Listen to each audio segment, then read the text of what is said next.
A downtown Lebanon building that many of us drive by daily has a new owner. The city's Redevelopment Commission has purchased a building on North Lebanon Street. Deputy Director of Planning Derek Warren stops by to give the details. Why was it purchased, and what are the plans? Also, the city's Sidewalk cost share program has kicked off. Derek's got the details. Episode 117 starts now. Welcome to the LovinLebanon podcast, highlighting all the great things happening in Lebanon, Indiana. Have an idea for an episode? Send an email to lovinlebanon@lebanon.in.gov. Hey everybody, on this episode of our Lovin' Lebanon podcast, we've got Deputy Director of Planning Derek Warren here to kind of talk about some exciting things happening within our downtown, but also the community as well. Derek, how are you? I'm wonderful, Joe. How are you? I'm doing well. Thanks for being here on the podcast. We've got exciting news to share on this edition of the Lovin' Lebanon podcast. 124-126 Lebanon Street is now changing hands. Can you kind of talk more about that? Break some news a little bit? Sure. It's 124-126 North Lebanon Street. Thank you. Appreciate that. For some of us, it's known as the Net Tech building. Currently, the commercial tenant in the building is Paradise Shaved Ice. I'm well aware. Our family's well aware. The people newer to the community will know it as that building. It's been several things over the years. Back when I was a kid, there was a kind of a knick-knack store in there. There's been pharmacies in that building. It's definitely, the building has seen better days as far as the facade goes.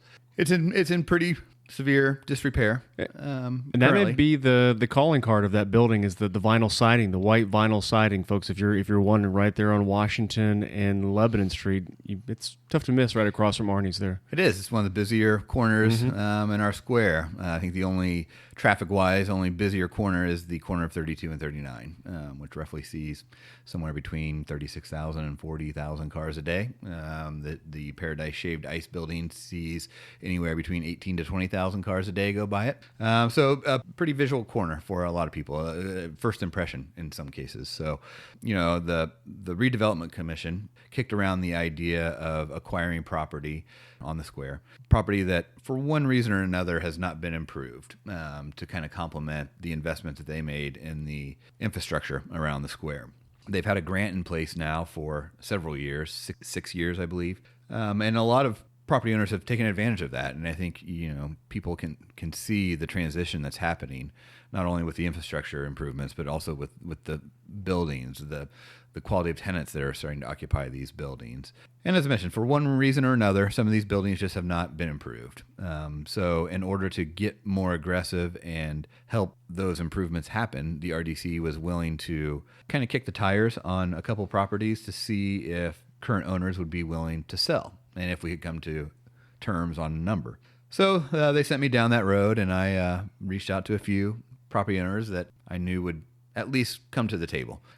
We started to have conversation with two different property owners, and the owner at 124-126 North Lebanon Street was willing to play ball. The other one, just not ready yet. So we can maybe talk about that in a future podcast if we have the opportunity to acquire another property. But so we went down the road of appraisals and some back and forth on what the purchase agreement looks like, and we were able to settle on a price that fit both parties.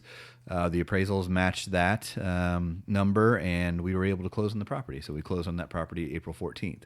Our goal is to, now that we've acquired the property, kind of have a meet and greet with the current tenants, kind of let them know what our vision of the end game is. And, for us, the end game is to partner with an investor some way that is willing to preserve the building, renovate the building. We're not looking for somebody to come in and tear the building down and build something new.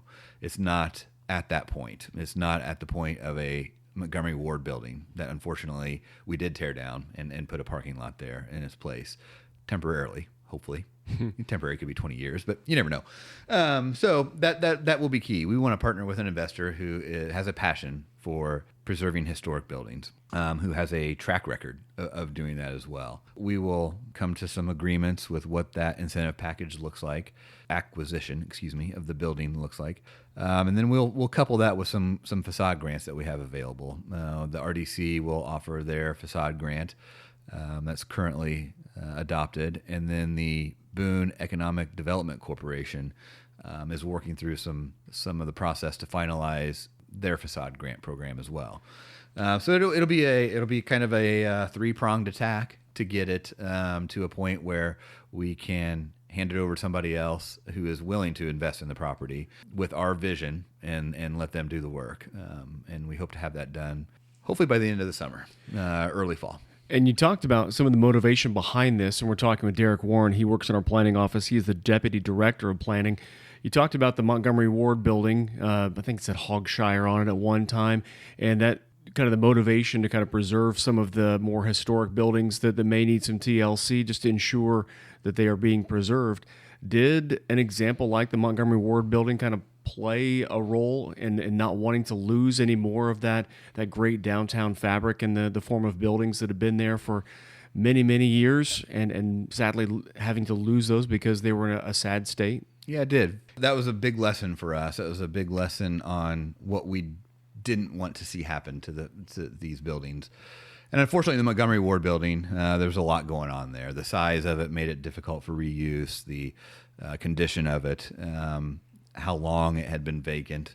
Just X, Y, and Z went into that. And unfortunately, its demolition was about the only answer. But if these buildings don't get the TLC that they need, buildings that are 130, 40, 50 years old at this point, they can go from okay conditions to it's crumbling very quickly.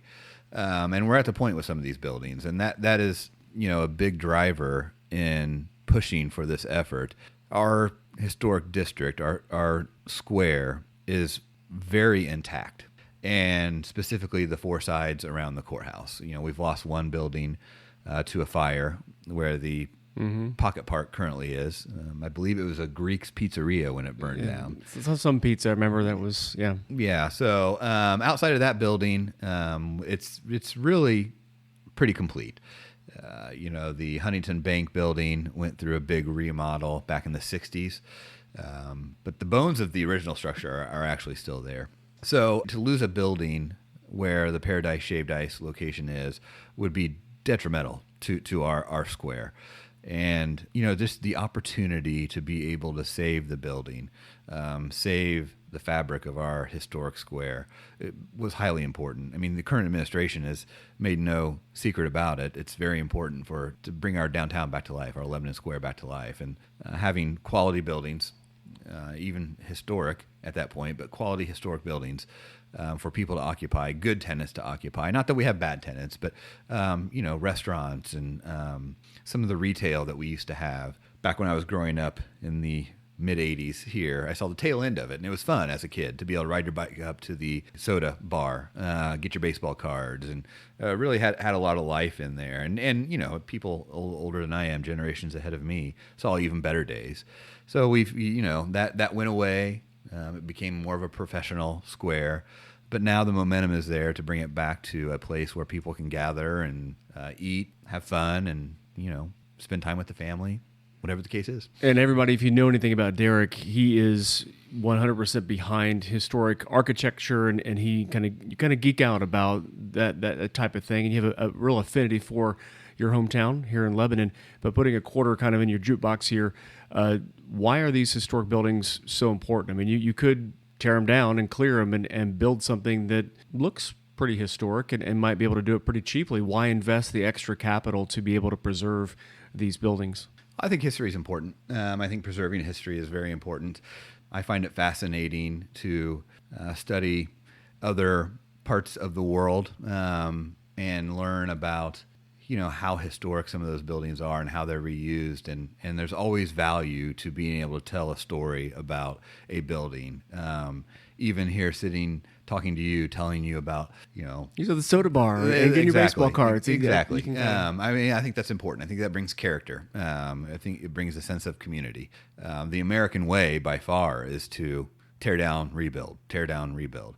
I find it wasteful with resources. That's one reason. These buildings, they're not in horrible condition for the most part. They've gone through some changes. They've gone through some inappropriate changes sometimes, but the history is there, and I think to be able to tell the story, even as uses change, to be able to tell stories of what used to be there, give people the opportunity to reminisce, come together as a community because of that. I just think that's highly important to the fabric of the community. And everybody, we're talking with Derek Warren. He's the Deputy Director of Planning for the City of Lebanon. We're here on the podcast, LovinLebanon Podcast, episode 117. Now, if you're just joining us, and this could be taken potentially the wrong way, that the city is acquiring through the Redevelopment Commission, requiring the building at 124, 126 North Lebanon Street. But someone may be taking this the wrong way, and it may end up on Chatter 7 or 8 or 45. The city's eminent domaining property or taking and buying up the square and things like that. That's not the case. That these are willing sellers, and there is a price tag that is agreed to, and it is acquired to get it back in the bloodstream in the hands of someone else. Is that kind of the way, making sure everyone gets the facts straight before running to type out 140 characters or something? Yeah, that's exactly correct. I mean, we weren't going to force anyone to sell that didn't want to sell. This isn't an eminent domain situation. This is a fair market value purchase. And the Redevelopment Commission has the ability to do that because of the square, the historic district, being in a TIF district where they can use tax revenue from the business park to invest in redevelopment, hence their name, Redevelopment Commission. So no, this was a willing sale on and purchase on both sides. We weren't there to beat anybody up. In fact, in both conversations I was having with the building owners, I said, look, if this doesn't work out, it's fine. Nobody's going to lose any sleep over it. If the numbers don't work for you and the numbers don't work for us, it's just is what it is, and we'll go back to the drawing board. So this one just fell into place because their number was reasonable. Their number was backed by 2 appraisals, which is required by law for us when we get into an acquisition of a property. A government entity is required to hire 2 appraisers, 2 independent appraisers, to appraise the property, and we're allowed to pay the average of the 2 appraisals by law. So in this case, it all worked out. And this is something we've seen, just to let everyone know, right before Rima Schneider and Associates, now Kimley Horn, helped out with what took place downtown and the revitalization there. It is something that's been replicated in other communities where a city entity will go in and purchase a building, find someone that will love it and use it, and just really have a kind of a historic synergy with the city, and then get it back in the bloodstream. It's one of those things that has worked in the past, and so the city's getting on board here and doing that. First one, but will it be the last is the question. Are you being on the historically wired the way you are and in your role with the city, working with the Redevelopment Commission? Do you think there will be other buildings that will be kind of on the radar of potentially purchased and having those requests for proposals for someone else to come in and love that building and take it and use it? I hope so. I'm optimistic about that. My neck's out there on the line on this one. If it doesn't work out, we might not only not buy another one. I don't know if I'll be employed any longer. To be honest with you, no, kidding. I'm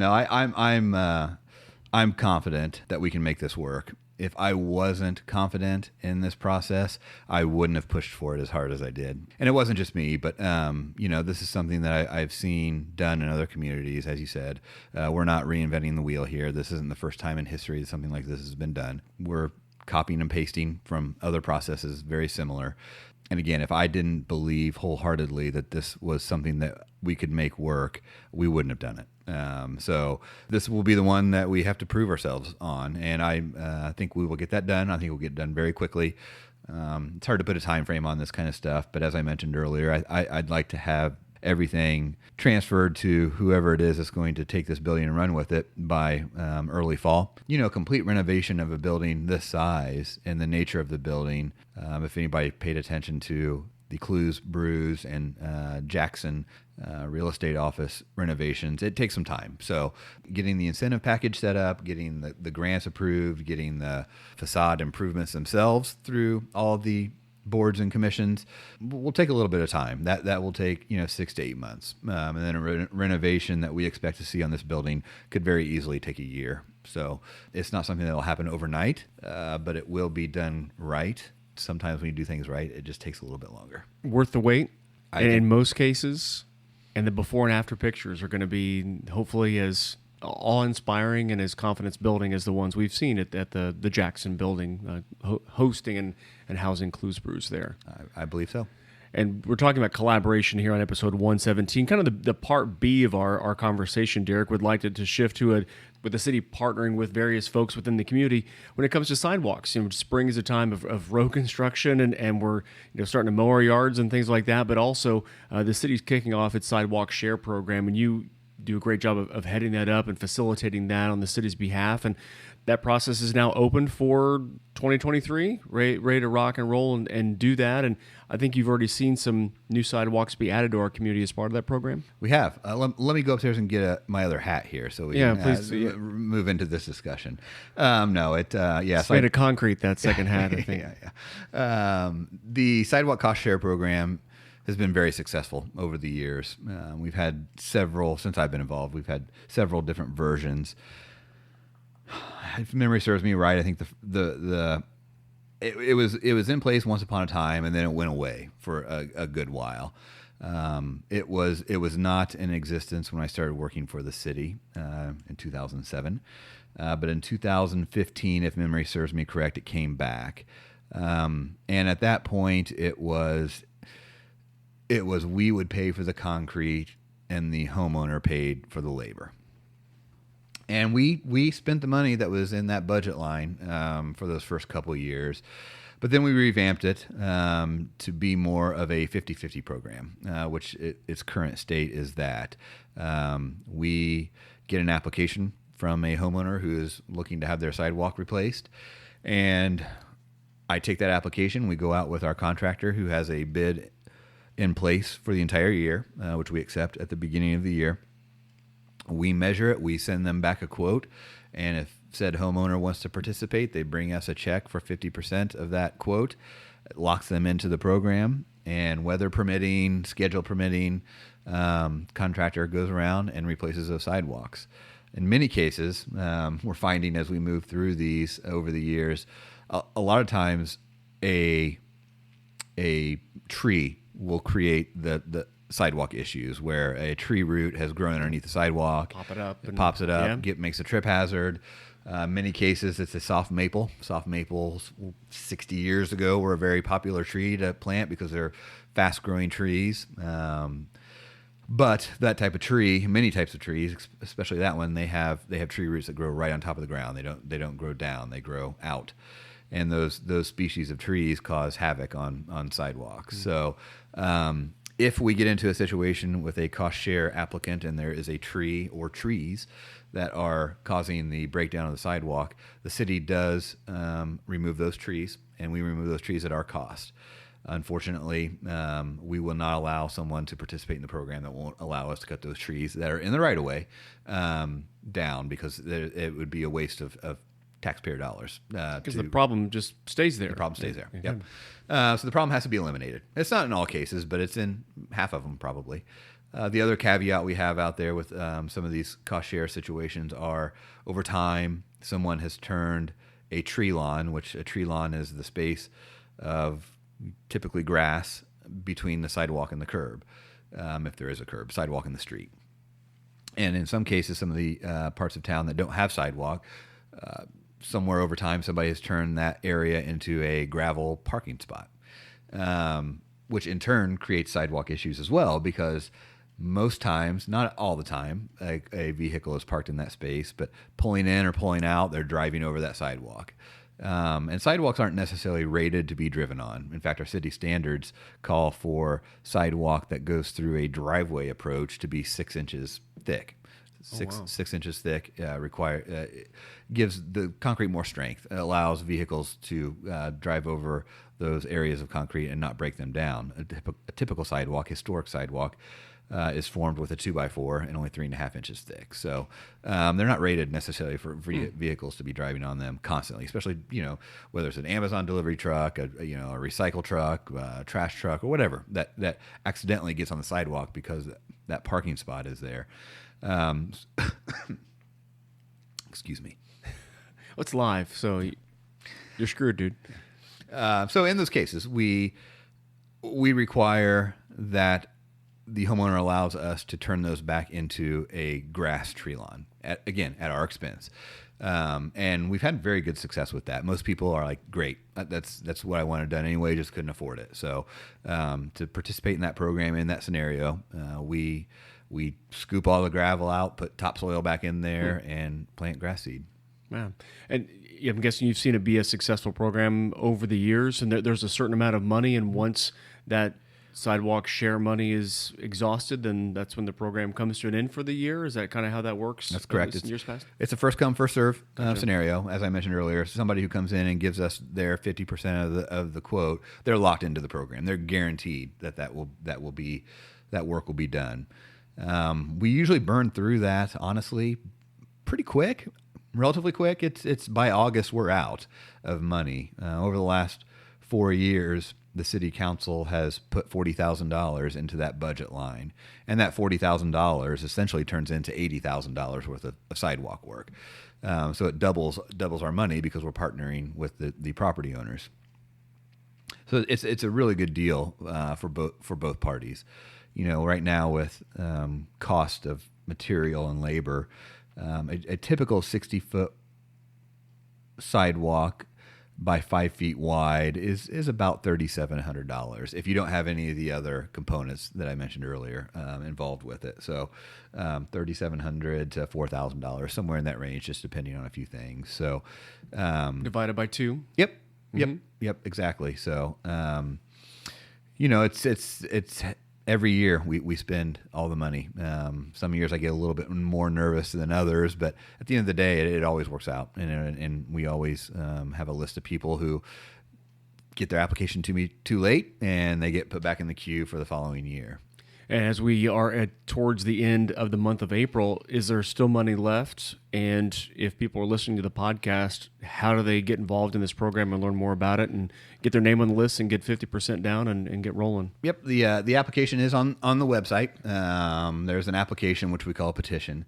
And then there's also another page that breaks down the program, basically everything we talked about here, so the informational part of it. We just opened it.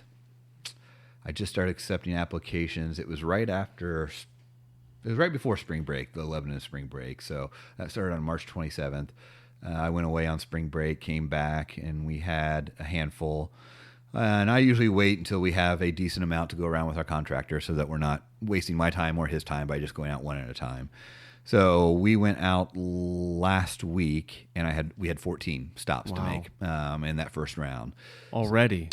That's quick. So those quotes have been returned to me. I have emailed those quotes back to the applicants, and checks have already started to come in.